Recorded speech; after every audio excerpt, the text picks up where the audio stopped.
నిగమాది శాస్త్రముల్ నేర్చిన ద్విజుడైన యజ్ఞకర్తగు సోమయాజి అయిన ధరణి లోపల ప్రభాత స్నానపరుడైన నిత్య సత్కర్మాది నిరతుడైన ఉపవాస నియమంబులొందు సజ్జనుడైన కావి వస్త్రము కట్టుఘనుడునైనా దండి షోడశ మహాధానపరుండైన సకల యాత్రలు సల్పు సరసుడైన గర్వమున కష్టపడి నిన్ను కానకున్న మోక్ష సామ్రాజ్యముందడు మోహనాంగ భూషణ వికాస శ్రీధర్మపుర నివాస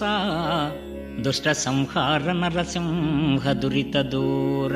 దుష్ట సంహార నరసింహ దురిత దూర.